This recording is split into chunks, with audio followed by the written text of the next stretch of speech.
You're listening to an Airwave Media Podcast. Now, I am somebody who is interested in a lot of different things, and I've tried a lot of different things, and I've been pretty good at a lot of different things.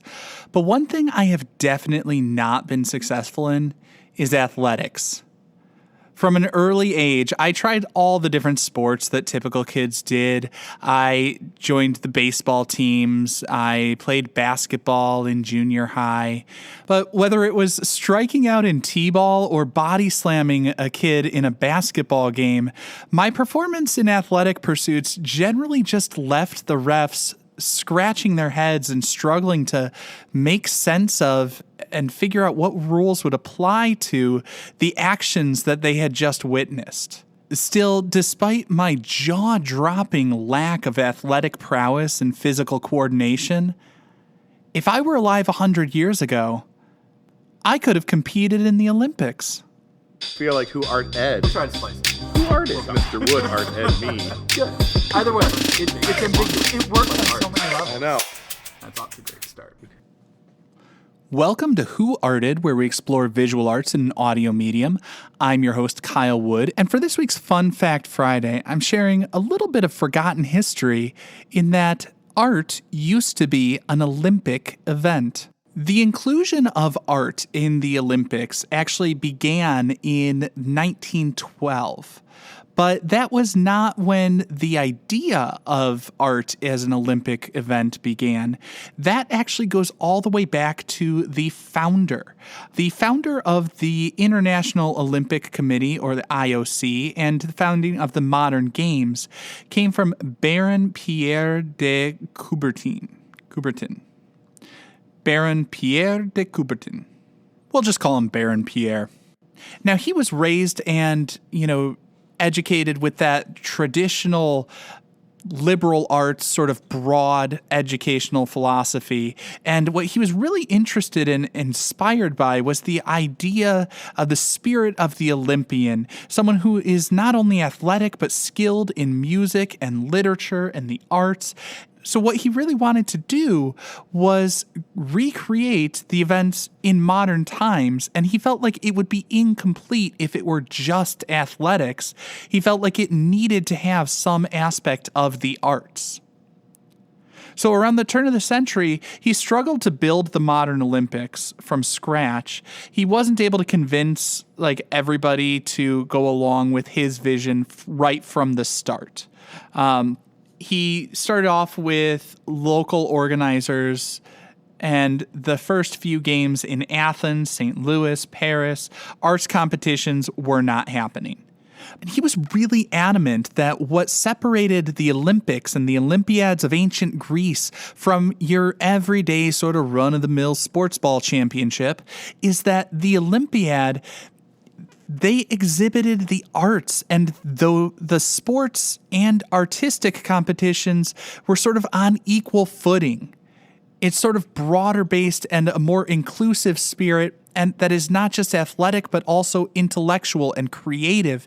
It is, again, getting back to that ideal of the liberal arts education and the broad-based education and sort of the whole body and mind all being celebrated at its highest levels. And then finally, in the 1912 Stockholm Games, they were able to get the arts included along with all the other events for competition. They took submissions in 5 categories for the arts. You could get your gold, silver, or bronze medal for architecture, music, painting, sculpture, and literature. The only sort of caveat was that every work had to be somehow inspired by the concept of sport. A number of artists submitted, but there were also a number of artists who kind of stayed away from that. There are a couple of reasons for this. One reason is that a lot of artists were sort of skeptical. A lot of really successful, fine artists at that time looked at it and said, well, what do we really need this for? And why do we have to fit in this box of making stuff that is all about sports? We want to be more high-minded and creative and do something else. I think if you got them to be really truthful, a number of artists would probably also say it can do harm to their reputation by competing. How's it going to look if they are one of the most famous and celebrated artists and they don't take home the gold? It's not worth the risk. Now, while many art world insiders were not super enthusiastic about the inclusion of arts in the Olympics, audiences did enjoy it. And so by 1932, nearly 400,000 people visited the museums and the exhibitions, and some big names started to enter the competitions. And ultimately, that was its sort of undoing.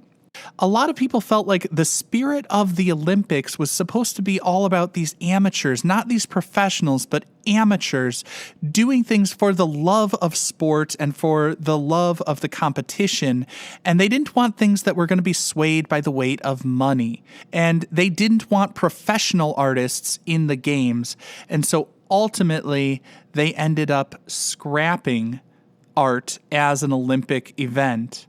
But they did maintain that love and support for the arts, and it was replaced by non-competitive exhibitions during the games. It eventually became known as the Cultural Olympiad. While I am never a big advocate for competition among the arts, I don't see a lot of value in saying one artist is better than another, one deserves the gold and another one deserves a silver. I just don't think you can quantify art in that way. I think all art is good and has some things to be appreciated and some things to learn from.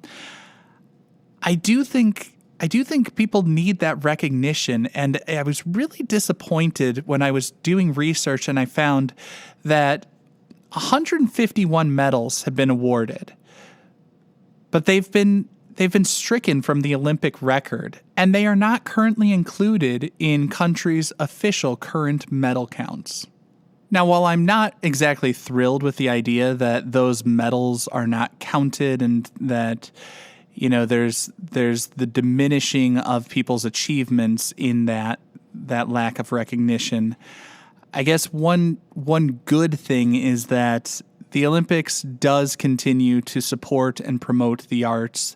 There are regular contests along with the sports matches to allow entrants to send in sculptures and graphic works with the theme of the Olympics. And while no medals are at stake, winners do receive cash prizes, recognition, and just the pride that comes along with all of that.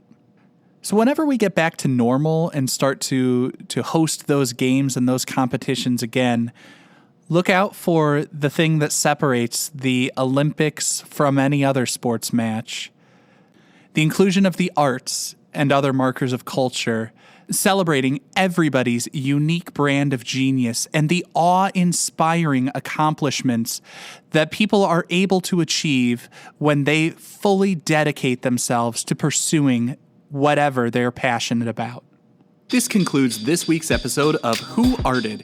If you found this tolerable, please like and subscribe on Apple Podcasts, Spotify, or wherever you're listening.